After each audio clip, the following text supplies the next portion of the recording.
verse 1 to 9. Genesis chapter 11, verse 1 to 9. At ang tema po natin ngayon ay kailan natin nagiging kalaban ang Diyos. Kailan natin nagiging kalaban ang Diyos. Makibukas po kayo sa inyong mga Biblia at sabayan niyo ako sa pagbabasa ko doon sa ating teksto ngayong umaga sa Genesis chapter 11, verse 1 to 9. Genesis chapter 11, verse 1 to 9.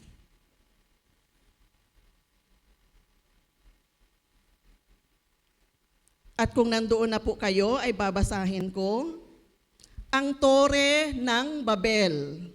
Genesis chapter 11, verse 1. Sa simula'y iisa ang wika at magkakapareho ang mga salitang ginagamit ng lahat ng tao sa daigdig. Sa kanilang pagpapalipat-lipat sa silangan, nakarating sila sa isang kapatagan sa Shinar at doon na nanirahan. Nagkaisa silang gumawa ng maraming tisa at lutuin itong mabuti para tumibay.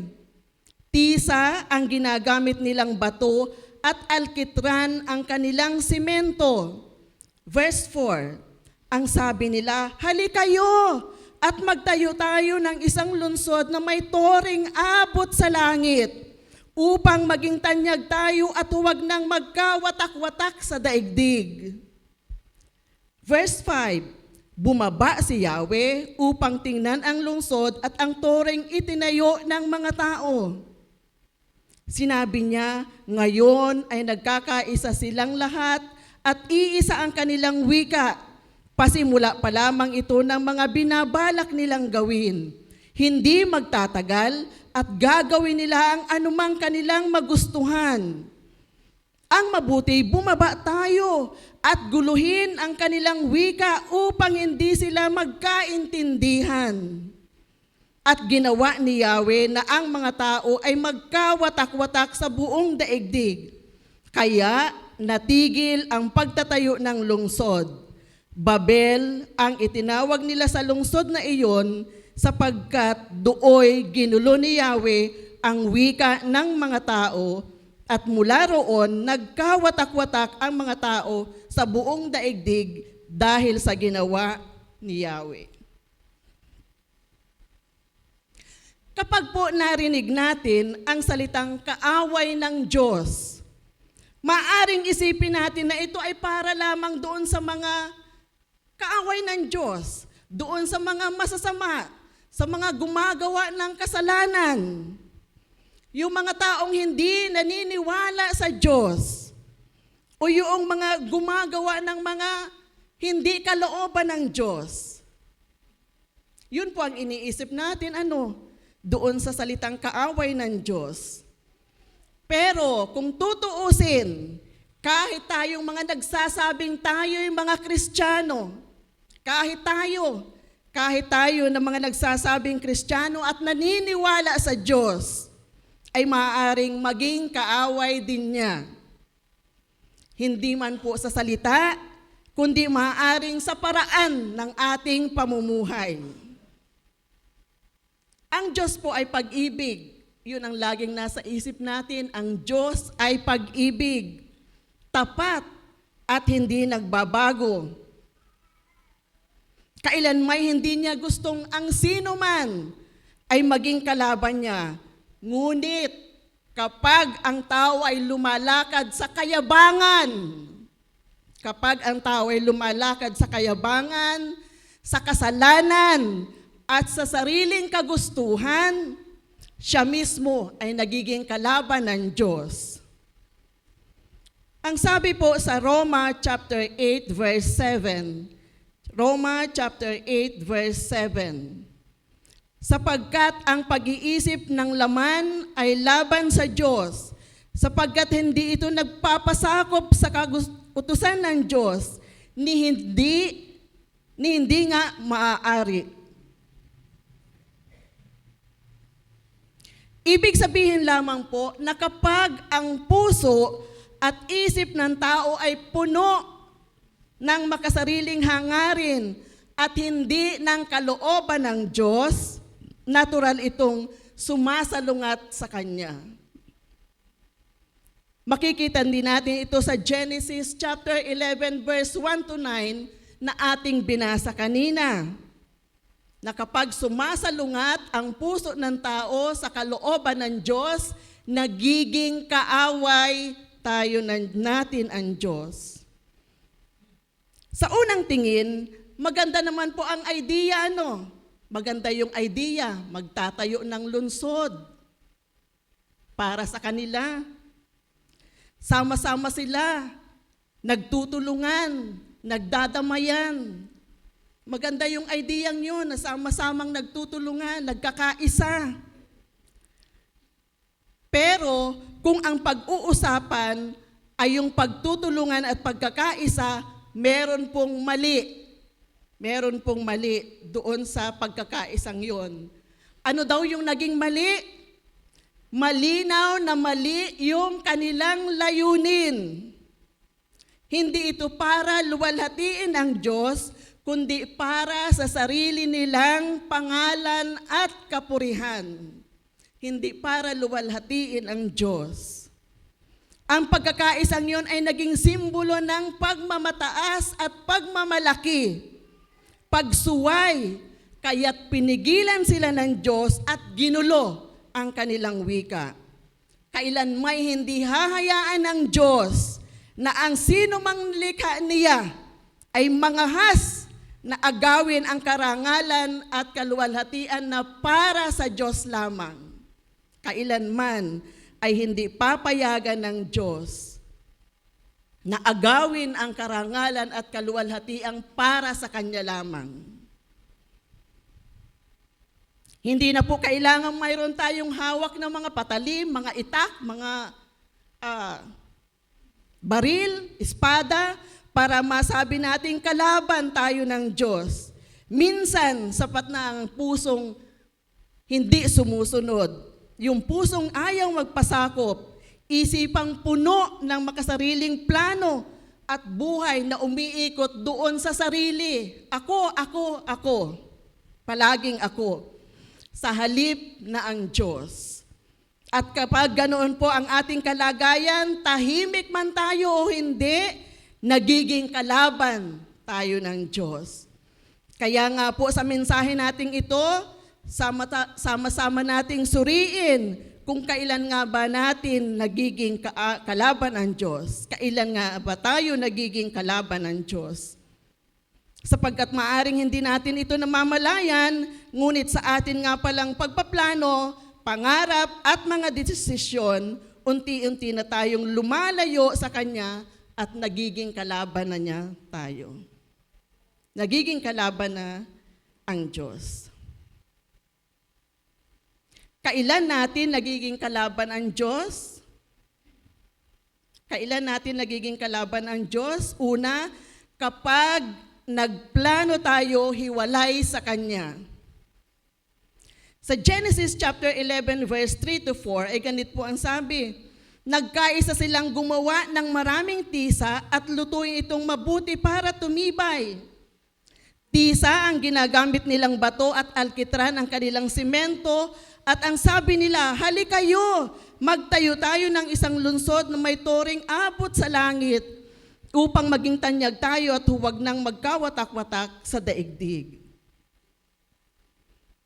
Ang sabi po ay nagkaisa sila, nagkaisa ang mga tao ng Babel upang magtayo ng isang lungsod na may toring abot sa langit.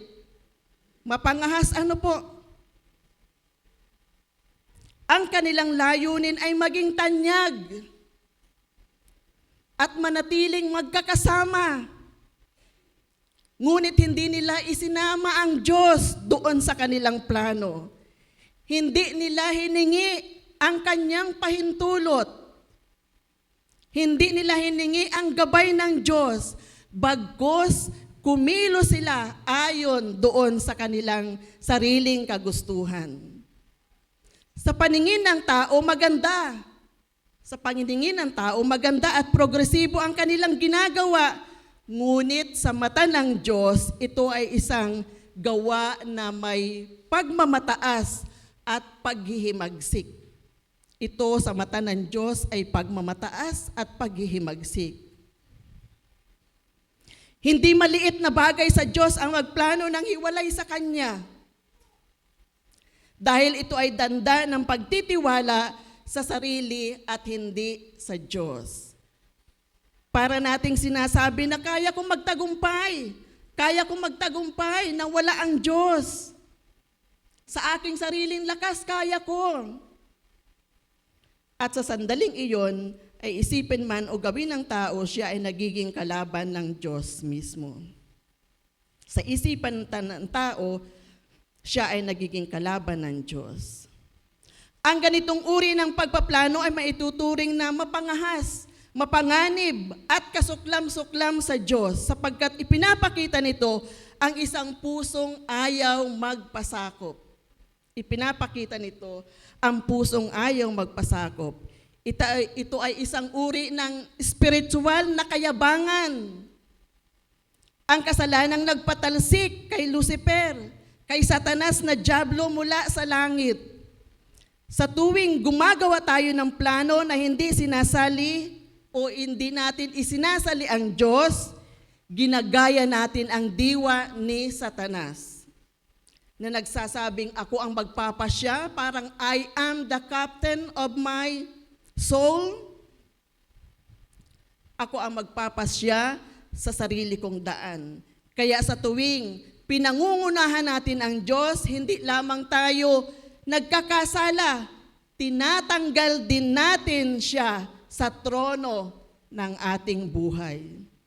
At ito po ay insultong malaki sa kanyang pagka-Diyos, sapagkat siya lamang ay ang may karapatang mamuno at magtakda ng direksyon sa ating buhay. Kaya't ang pagpaplanong hiwalay sa Kanya ay hindi simpleng pagkukulang lamang. Hindi po simpleng pagkukulang.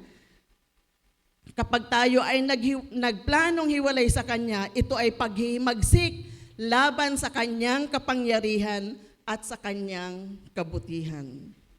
Maaring magmukhang matagumpay sa simula ang isang plano na wala ang Diyos.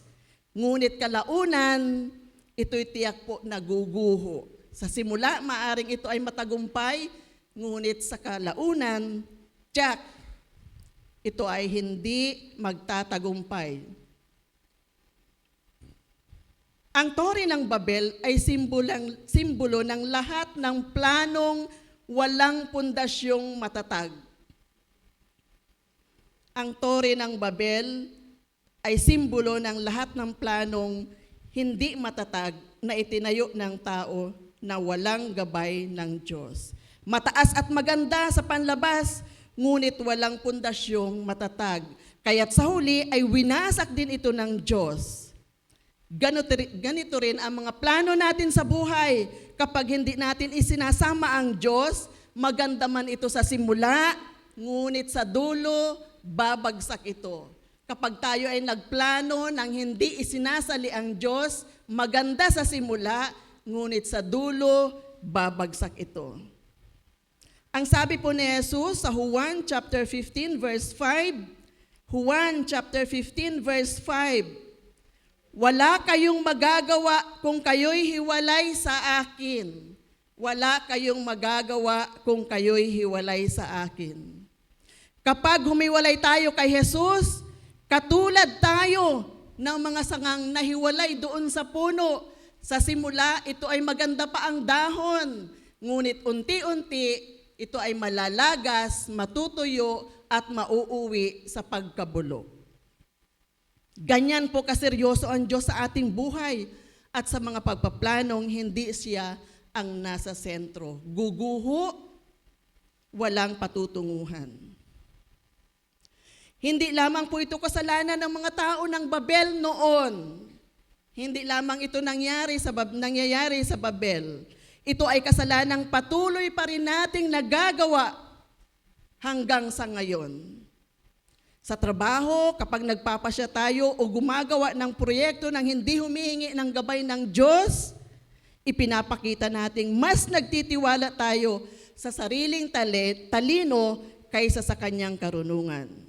Maging sa mga relasyon, kapag pumapasok tayo sa isang ugnayang batay lamang sa ating mga damdamin at hindi sa kanyang kalooban, sinasabi nating mas alam natin kung sino at alin ang makabubuti para sa atin. Maging sa pamilya man, kapag pinaplano natin ang kinabukasan nang hindi siya isinasama, iniisip nating kaya nating pangalagaan ang lahat nang wala ang gabay ng Diyos. Maging sa ating mga ministeryo po, kapag abala tayo sa paggawa para sa Diyos, pero wala naman ang presensya niya sa ating ginagawa, nasusuklam dito ang Diyos.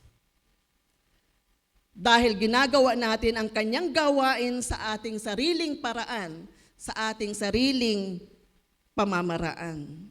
At sa araw-araw na buhay, kapag gumigising tayo at nagdidesisyon ng hindi man lamang nananalangin, parang sinasabi natin, kaya nating harapin ang araw kahit wala siya, kahit wala ang Diyos.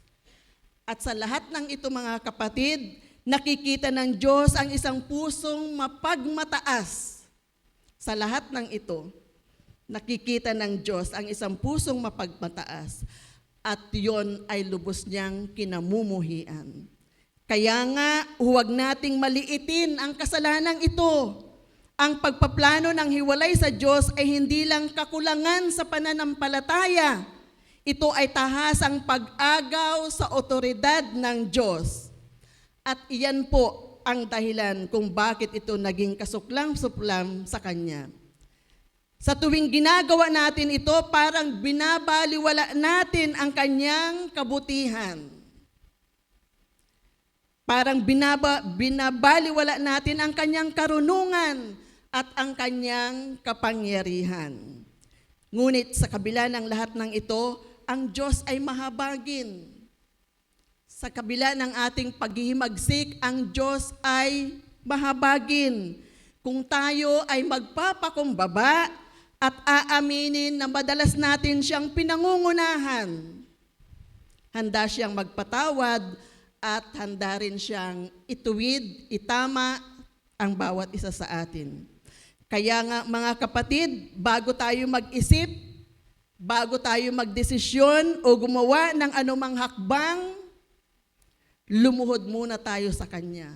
Humingi tayo ng gabay, humingi tayo ng patnubay. Aminin natin na wala tayong kayang gawin. Sabihin natin na, Panginoon, ayaw kong mauna sa iyo, nais kong ikaw ang manguna sa lahat ng aking gagawin. At kapag siya ang nasa sentro ng ating pagpaplano, hindi man maging madali ang lahat. Tsak, hindi po madali ang lahat sa simula, ngunit may katiyakan na magiging matatag at makabuluhan ang ating tagumpay. Sapagkat ang plano ng taong sinasamahan ng Diyos ay hindi kailanman mabibigo.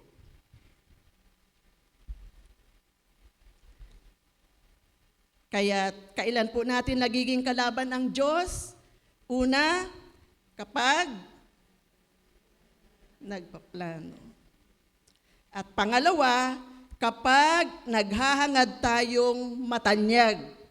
Kapag naghahangad tayong matanyag. Ang sabi po sa Genesis chapter 11 verse 4, ang sabi ganito. 11 verse 4. Halikayo, magtayo tayo ng isang lungsod na may toring abot sa langit upang maging tanyag tayo at huwag nang magkawatak-watak sa daigdig. Sa NIV po ay ganito ang sabi, Then they said, Come, let us build ourselves a city with a tower that reaches to the heavens, so that we may make a name for ourselves. Otherwise, We will be scattered over the face of the whole earth.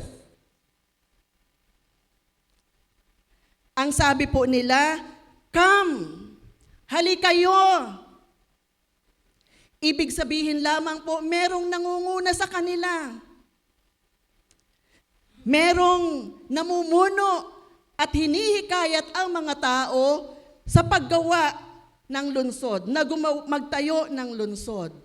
Sabi niya, halikayo, magtayo tayo ng isang lungsod na may toring abot hanggang langit. Mapangahas. Malinaw po ang kanilang intensyon sa pagtatayo.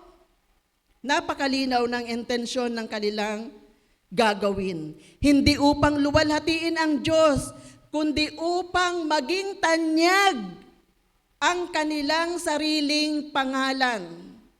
Hindi upang luwalhatiin ang Diyos, kundi upang maging tanyag ang kanilang sariling pangalan. Pangalan na nagpapakita ng kanilang pangingibabaw.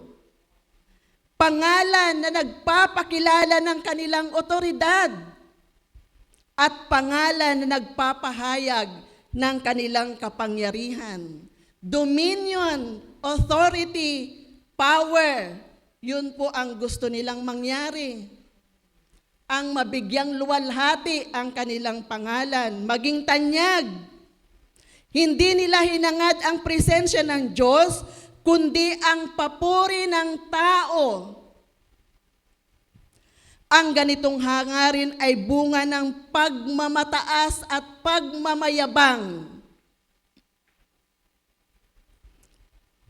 At ang kayabangan ay isang bagay na kasuklam-suklam sa Diyos. Ang kayabangan ay isang bagay na kasuklam-suklam sa Diyos. Ang paghahangad na maging tanyag ay hindi simpleng ambisyon lamang. Ito ay tahasang pagre-rebelde sa soberanya ng Diyos. Dahil inaangkin nito ang kaluwalhatiang tanging sa Diyos lamang nararapat. At kapag ang tao ay gustong makilala, gustong maitaas at purihin siya, inilalagay niya ang sarili sa trono na para lamang sa Diyos. At sa pagkakataong iyon, nagiging kalaban ng tao ang Diyos. Ang kayabangan po ay ugat ng maraming kasalanan. Ang kayabangan ay ugat ng maraming kasalanan.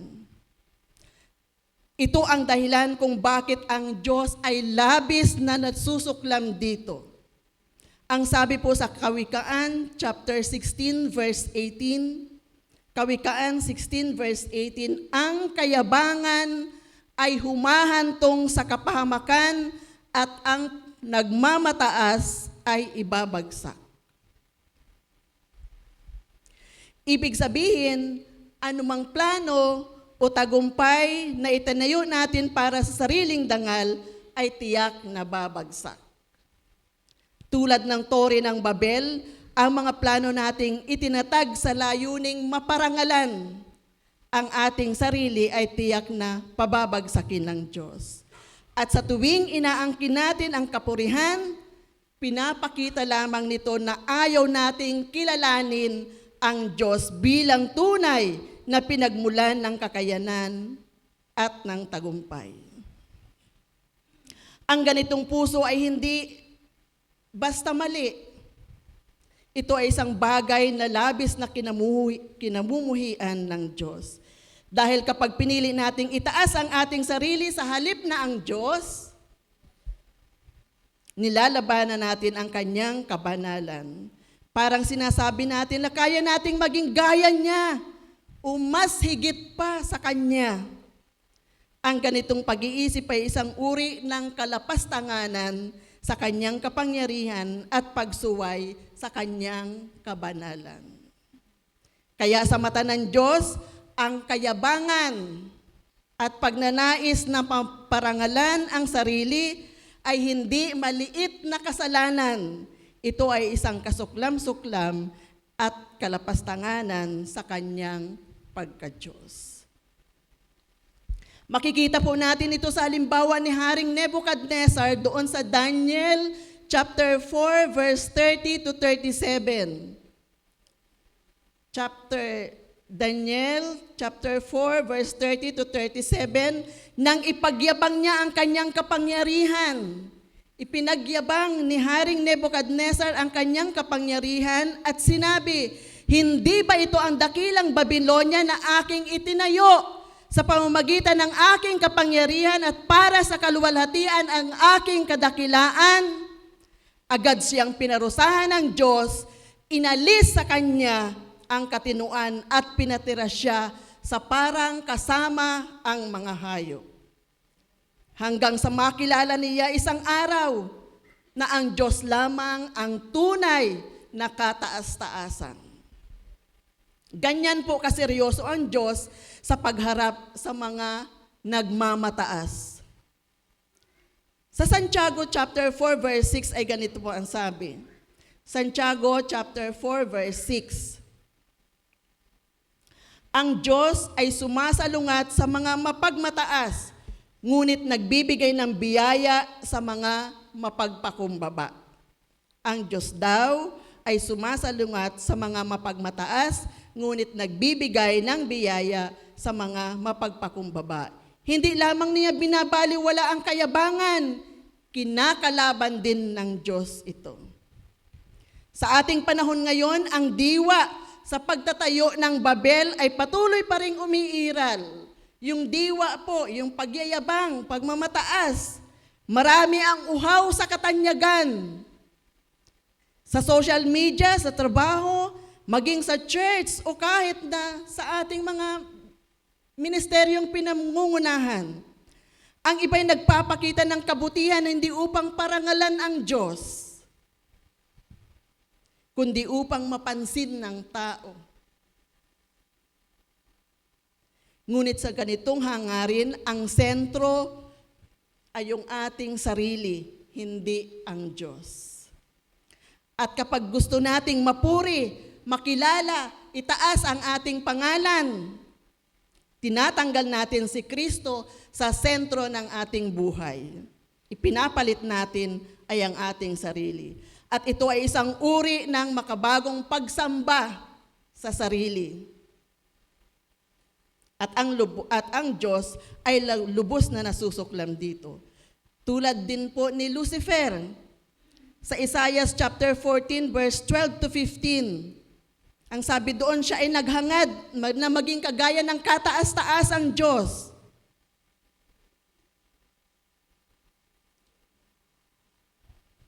At sino mang nag-aangat sa sarili ay tiyak na ibabagsak ng Diyos. Ang pagnanais na maging tanyag ay hindi kailanman magbubunga ng pagpapala, kundi kahihiyan at kapahamakan.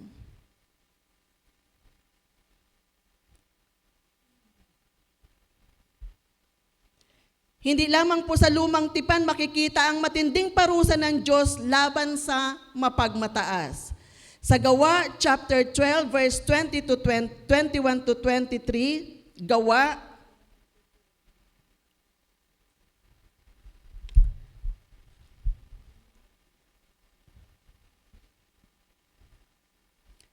chapter 12 verse 21 to 23.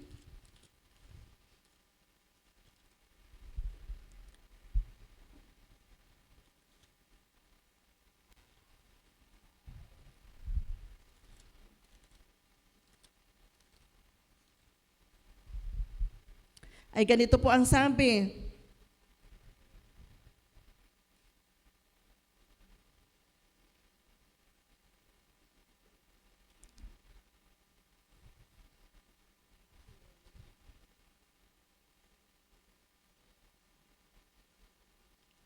Pagsapit ng takdang araw, si Herodes ay nagsuot ng damit hari, umupo sa trono at nagtalumpati. Sumigaw ang mga taong bayan, isang Diyos ang nagsasalita, hindi tao. At noon din ay hinampas ng isang anghel ng Panginoon si Herodes sapagkat inangkin niya ang karangalang nauukol sa Diyos at siya'y kinain ng mga uod hanggang sa mamatay. Ganyan po ang nangyayari kapag nagmamataas tayo sa harapan ng Diyos. Makikita natin ang isang nakakatakot na halimbawa sa buhay ni Herodes. Nang siya ay isang araw na magsuot ng isang maringal na kasuotan at nagsalita sa harap ng maraming tao.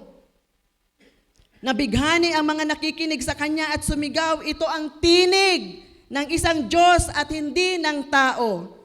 Sa halip na tanggihan ito at ibalik ang papuri sa Diyos, tinanggap ni Herodes ang parangal para sa kanyang sarili. Sa sandaling iyon, ipinakita ng Diyos na siya lamang ang karapat-dapat na parangalan. Ang sabi po sa kasulatan, agad siyang hinampas ng anghel ng Panginoon sapagkat hindi niya ibinigay ang karangalang para sa Diyos at siya'y kinain ng mga uod at namatay.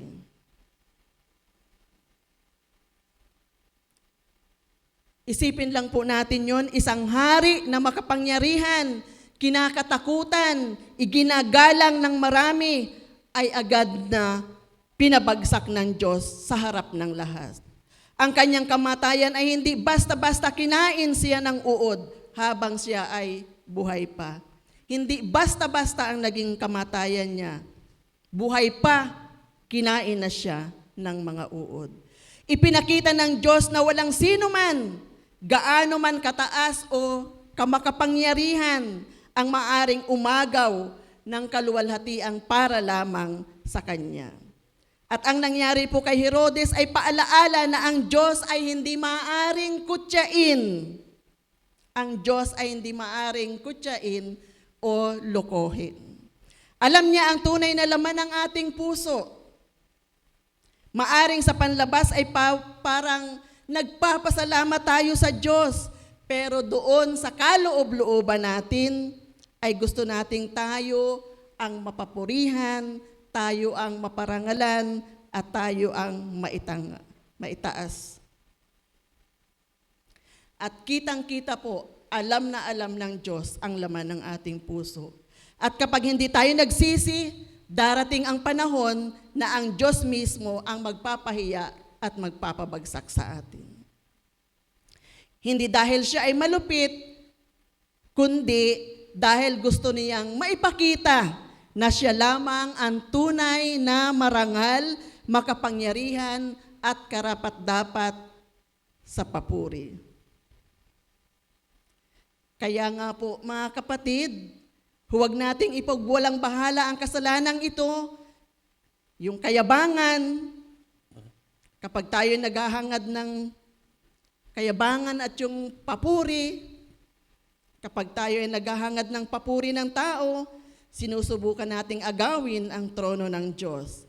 At sa sandaling iyon, nagiging kaaway tayo ng kanyang kaluwalhatian. Sa halip, turuan natin ang ating mga puso sa tulong ng banal na Espiritu na palaging magpakumbaba. Ang tunay na kadakilahan na hindi nakikita sa kasikatan ng pangalan, kundi sa kababaang loob at ganap na pagsunod sa Diyos. Siya lamang ang dapat maparangalan sa lahat ng ating ginagawa. Kapag itinataas natin siya at hindi ang ating sarili, doon natin tunay na nakikilala kung sino talaga ang Diyos. Nakikilala natin ang Diyos kung sino sa ating buhay.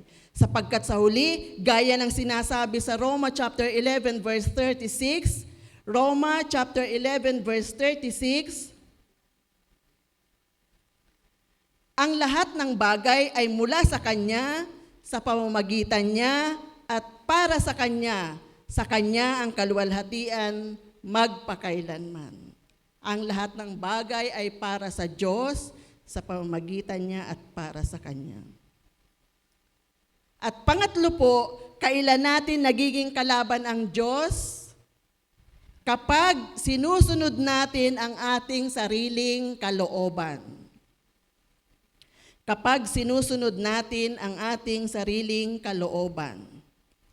Sa Genesis chapter 11 verse 5 to 6, ang sabi po, bumaba nga si Yahweh upang tingnan ang lungsod at ang toring itinayo ng mga tao. Sabi niya, ngayon ay nagkakaisa silang lahat at iisa ang kanilang wika. Pasimula pa lamang ito ng mga binabalak nilang gawin.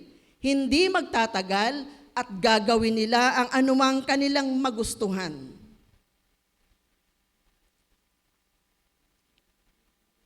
Ang sabi po dito, bumaba si Yahweh. Bumaba si Yahweh upang tingnan ang lungsod at ang toring itinayo ng mga tao. Sinabi niya, ngayon ay nagkakaisa sila. Iisa ang kanilang wika at pasimula pa lamang ito ng mga binabalak nilang gawin. Hindi magtatagal at gagawin nila ang anumang kanilang magustuhan. Dito po ay ipinapakita ng Diyos na batid niya. Alam ng Diyos ang tunay na laman ng puso ng mga tao.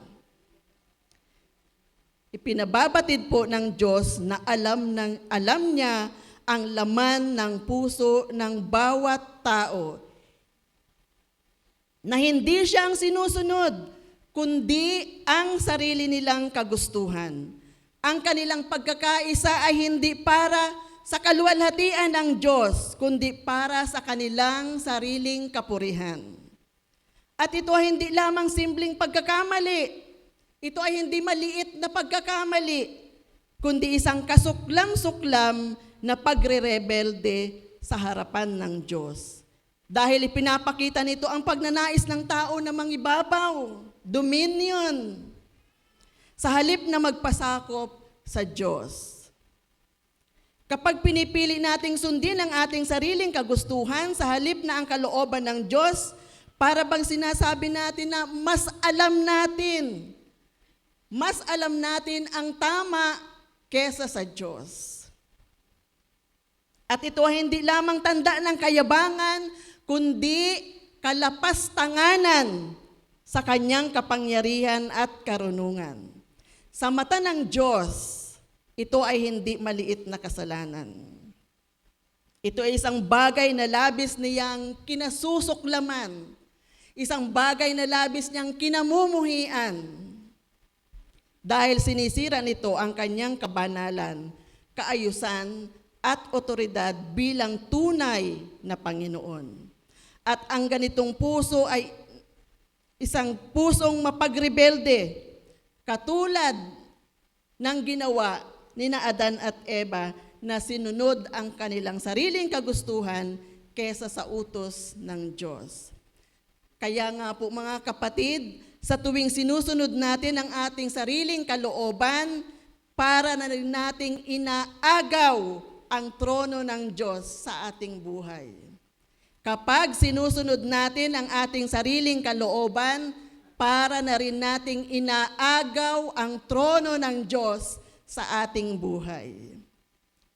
Nakita ng Diyos sa Babel na kung hahayaan niyang magpatuloy ang mga tao sa kanilang sariling mga plano, lalo lamang silang mapapahamak. Kung hahayaan ng Diyos na sila ay magplano sa kanilang sarili lamang, sila ay lalong mapapahamak. Kaya't hinadlangan niya ang kanilang ginagawa. Hindi dahil siya ay natatakot, kundi dahil siya ay mahabagin at ayaw niya silang tuluyang mapahamak.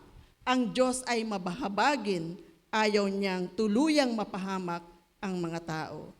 Tulad ng isang mabuting ama na pinipigilan ng anak sa paggawa ng makasasama sa kanya. Lalo tigit ang Diyos sa kanyang mga anak, sa kanyang mga pinili. Sapagkat nababatid niya na kapag patuloy tayong lumalakad doon sa ating sariling kagustuhan, ang dulo noon ay kapahamakan. Kapag tayo ay lumalakad sa ating sariling kagustuhan, ang dulo noon ay kapahamakan.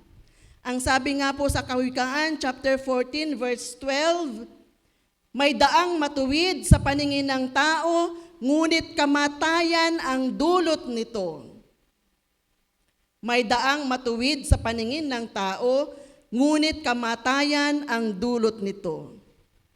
Madalas po, akala natin tama ang ating mga desisyon dahil maganda yung intensyon, umaayos sa paningin ng tao. Pero kung hindi ito ayon sa kalooban ng Diyos, humahantong ito sa kabiguan at sa kapahamakan. Ang sabi po sa Jeremias chapter 17 verse 9, Jeremias 17 verse 9, ang puso ng tao ay mandaraya kaysa lahat ng bagay at lubhang napakasama. Ang puso daw ng tao ay mandaraya at lubhang napakasama. Kaya hindi tayo dapat magtiwala sa sarili nating damdamin o pag-iisip, sapagkat ang ating puso ay marupok, madaya at madaling mailigaw. Kung sariling kalooban lamang natin ang ating sinusunod, malaki ang posibilidad na tayo ay mapalayo sa Diyos kahit pa akala natin ay tama ang ating mga ginagawa. Kaya nga po, bago tayo magdesisyon, magplano o kumilos, kailangan muna nating magtanong, ito ba ay kalooban ng Diyos o ito ba ay kagustuhan ng Diyos? Dahil kapag tayo ay kumilos ng hindi nakasandig sa kanyang patnubay, inilalagay natin ang ating sariling sa panganib at kalaunay magiging kalaban tayo ng Diyos. Ang sabi po sa Roma chapter 12 verse 2, Roma chapter 12 verse 2, huwag kayong makiayon sa takbo ng mundong ito. Sa halip, hayaan ninyong baguhin ng Diyos ang inyong pag-iisip upang maunawaan ninyo ang kanyang kalooban. Sa gayon, magagawa ninyo kung ano ang mabuti, kalugod-lugod at ganap sa kalooban ng Diyos. Tanging sa pagpapasakop sa Diyos at sa pagbabago ng ating pag-iisip, sa pamamagitan ng kanyang salita, doon lamang natin mauunawaan kung ano ang mga bagay na tunay at mabuti. Ang pagsunod sa sariling kalooban ay nagtutulak sa atin palayo sa Diyos. Ang pagsunod sa sariling kalooban ay nagtutulak sa atin palayo sa Diyos. Ngunit ang pagpapasakop sa kanyang kalooban ay naglalapit sa atin sa Diyos. Ang Diyos ay banal at anumang bagay na sinisira ang kanyang kabanalan at kaayusan ay kanyang kinamumuhian. Kaya't sa tuwing sinusunod natin ang ating sariling kagustuhan, para nating sinasabi sa Diyos na, Diyos, hindi kita kailangan. Ito po ay isang bagay na labis na kinasusuklaman ng Diyos. Labis na ikinagagalit ng Diyos, sapagkat ito ay lubos na paghimagsik laban sa Kanya. Dapat po nating isabuhay ang mga prinsipyong ito araw-araw sa paggawa ng desisyon. Huwag basta magtiwala sa sariling pag-iisip. Huwag basta magtiwala sa sarili nating damdamin. Ipanalangin po muna natin sa Diyos ang bawat hakbang at hingin ang kanyang gabay. Kung meron kang magandang plano, kung meron kang nais na gawin, kung meron kang mga pangarap, huwag agad kumilos. Alamin muna kung ito ay ayon sa kanyang kalooban. At kapag tila may mga hadlang sa iyong mga plano, huwag agad naman yung reklamo, sapagkat maaring iyon ay hindi kalooban ng Diyos. Paraan yun ng Diyos upang pigilan ka sa isang bagay na makasasama sa Diyos, sa iyo. Kapag meron kang plano na tila may mga hadlang, Huwag agad po tayong magreklamo. Maaring yun ay paraan ng Diyos upang ikaw ay hadlaangan na hindi ka mapasama. Ang mga hadlang ay madalas na anyo ng kanyang mabuting kalooban. Ang mga hadlang ay madalas na anyo ng kanyang mabuting kalooban. Kung malaman mo na mali ang iyong tinatahak, huwag nang magmatigas. Humingi ng tawad at bumalik agad sa Diyos, sapagkat ang Diyos ay mahabagin sa mga taong nagpapakumbaba. At higit sa lahat, gawin nating ugaliin araw-araw na ipanalangin sa Panginoon na yung kalooban niya ang masunod sa ating buhay, hindi yung kalooban natin o hindi yung mga ginugusto natin. Sa huli, magiging kalaban natin ang Diyos kapag sinusunod natin ang ating sariling kalooban sapagkat inaagaw natin ang kanyang otoridad sa ating buhay. Ngunit kapag isinusuko natin ang ating mga plano at hinahayaan siya ang manguna, nagiging kakampi naman natin ang Diyos. At ang dating daan ng kabiguan ay nagiging daan naman ng pagpapala. Ang tunay na karunungan at tagumpay ay hindi nakikita sa pagsunod sa sariling kagustuhan, sa sariling isip, kundi sa ganap na pagpapasakop sa kalooban ng Diyos. Sapagkat ang kanyang mga plano ay laging dakila, ang kanyang mga plano ay laging maganda at mas tiyak kesa sa atin. Sa akin pong pagtatagpos, ang tore ng Babel ay simbolo ng kayabangan. Ang tore ng Babel ay simbolo ng kayabangan, kapalaluan, kataasan ng isip ng tao, ng masamang intensyon ng tao. Nakita po natin ngayong umaga sa kwento ng tore ng Babel na ang tao ay nagiging kaaway ng Diyos kapag siya ay nagpaplano ng hiwalay sa Diyos. Naghahangad ng sariling karangalan at ipinipilit ang sariling kalooban sa halip na sa Diyos. Ang ganitong mga kilos ay hindi basta-basta pagkakamali lamang.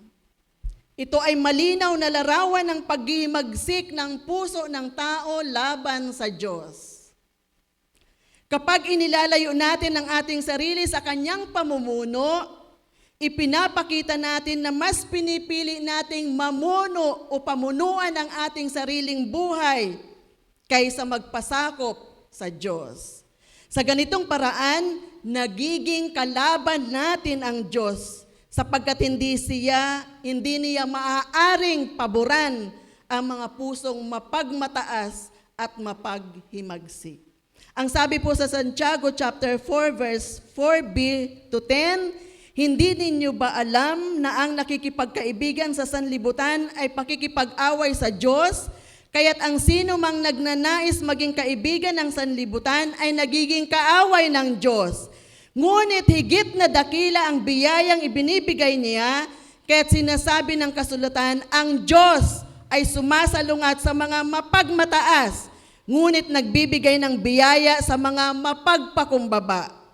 Kaya't pasakop kayo sa Diyos, labanan ninyo ang dyablo at tatakas siya sa inyo. Lumapit kayo sa Diyos at lalapit siya sa inyo. Magpakumbaba kayo sa harapan ng Panginoon at itataas niya kayo.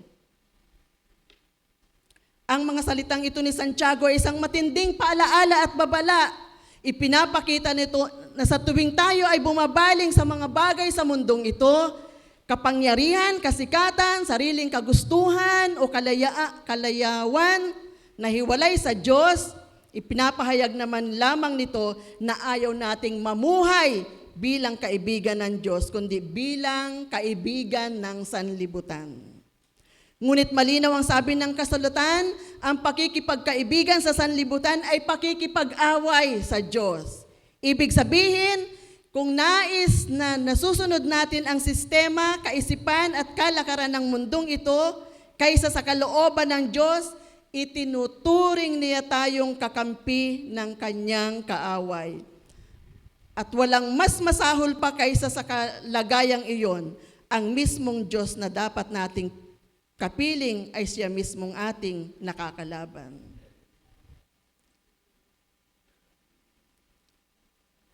At isang napakagandang pangako ang kasunod, lumapit kayo sa Diyos at lalapit siya sa inyo. Napakasarap isipin na sa tuwing humahakbang tayo pabalik sa Diyos, higit na malaking hakbang ang kanyang ginagawa patungo sa atin.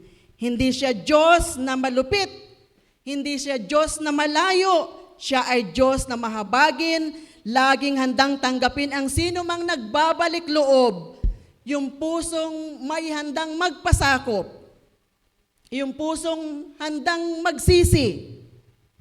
Kaya't ang sabi pa ni Santiago, linisin ninyo ang inyong mga kamay, kayong mga makasalanan, pakabanalin ninyo ang inyong mga puso, kayong mga nagdadalawang isip, magpakumbaba kayo sa harapan ng Panginoon at itataas niya kayo.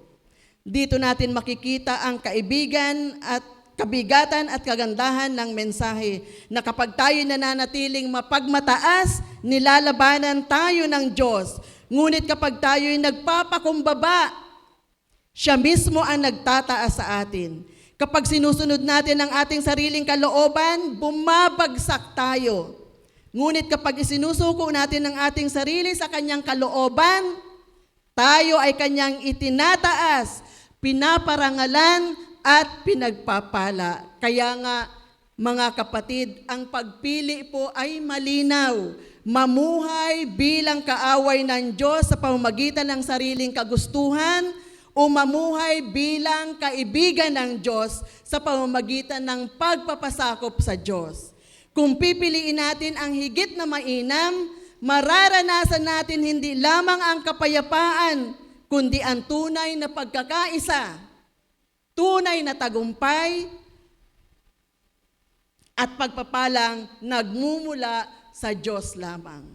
Purihin po natin ang salita ng Diyos.